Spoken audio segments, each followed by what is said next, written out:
Hey, what's up, everyone? This week, we're talking about Neil Patel in our personal branding case study. Neil Patel, who's the marketing expert slash SEO guru that if you're in internet marketing, you've heard of him. Check out the show. Hey, what's up? Welcome to Brands on Brands. I'm Brandon Birkmeyer, your personal branding coach, and I believe that building a brand that matters is the only way for a business to thrive tomorrow. Today's personal branding profile slash case study is on Neil Patel from neilpatel.com.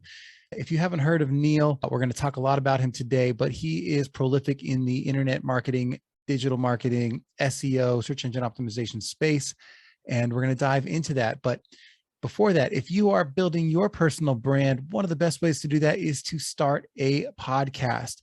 To help you with that, I have a free podcasting starter kit.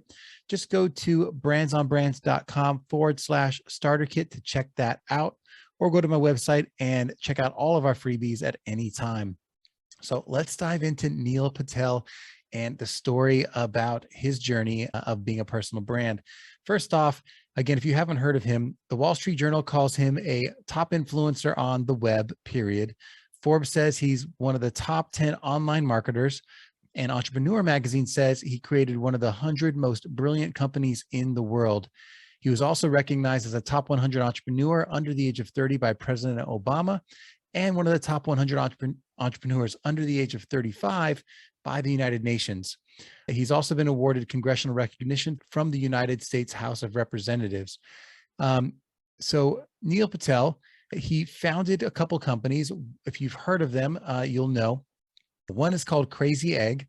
The other is called Kissmetrics, and a few other multi-million-dollar companies that he's worked to grow, including Uber Suggest and his agency, NP Digital, which has helped companies like Amazon, NBC, GM, HP, and Viacom grow their revenue. His website's got more than 10 million visitors a month and an audience from over 180 countries. And he helps other people build their web presence and online in a few different ways. He helps people one-on-one with his agency tools. He also helps people with his SEO tool, Uber Suggest, which has almost 300,000 daily users and is free for anyone to use. Also has some paid options. And he produces content every week through blogging, webinars, conferences, podcast episodes, videos, you name it. So I definitely have stumbled upon Neil multiple times through content, through podcasting, through everything else. And the tips that he's provided and the tools themselves are just amazing overall. But what I want to talk about is his story, right? So Neil had, come from some humble upbringings and had built some entrepreneurial ventures pretty early, but that's not where the story for me gets interesting. Neil started a digital agency pretty early on, like in the college age years, and, had like one client that turned into another, but really that was just the start, and nothing had really gotten going until he pitched a company he called Crazy Egg. And it got a little bit of buzz when he started growing that, him and his partner. But he was trying to get venture capital for about 6 months and no one wanted to invest in it.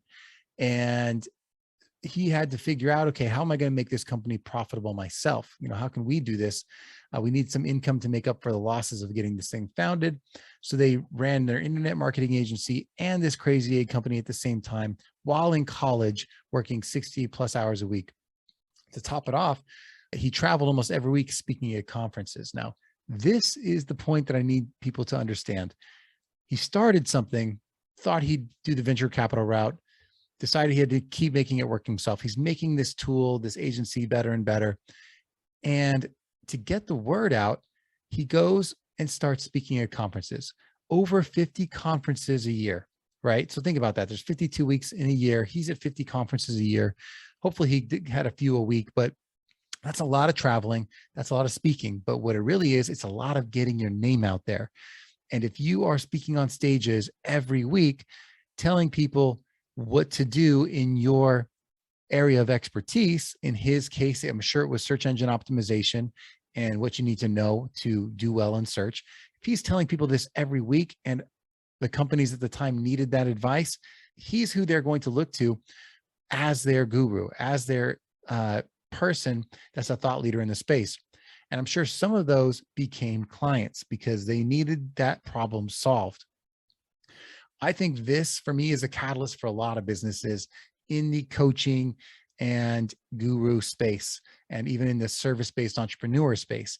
Getting out there, getting your name out, whether it's through networking, but especially through speaking, is, I think, the unlock for a lot of personal brand entrepreneurs out there.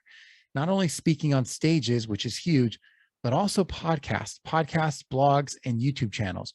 The more you can be interviewed as an expert in your space, the more you're going to be able to unlock opportunities for business, service-based business, coaching business in your vertical. And I think a lot of us try to build companies, try to build things in the background, try to release books, try to release, even podcasts, but we're not doing the extra step of getting the word out about our business. And what that takes is boots on the ground and you putting your face out there as a personal brand. And guess what? One advantage to having a podcast is that you meet other podcasters, and sometimes you can just do swaps. You go on their show, they go on your show. And one advantage to being able to get on a stage is having a podcast, because maybe you don't have the time to write a book, which is usually a great ticket to speaking on a stage. If you don't have time to write a book, start a podcast. That podcast can get you on the stages you want until you have that book written. And another little hack, your podcast eventually can be turned into a book if you've created it in a way that's interesting and outlined in a way that follows a certain flow. All of that can be an unlock to you building business, building leads for your service-based company, for your coaching company that you haven't thought of yet. So I love this for Neil, that he got out there, he realized, he saw that he was building something that needed attention, and he had to be the face of his business to get that attention. Eventually, he started a software company that he says it did something that was very special, in that he solved a unique problem that enough businesses were experiencing, and he did it in a very simple way. And this is through his analytics tools, that became eventually Kissmetrics.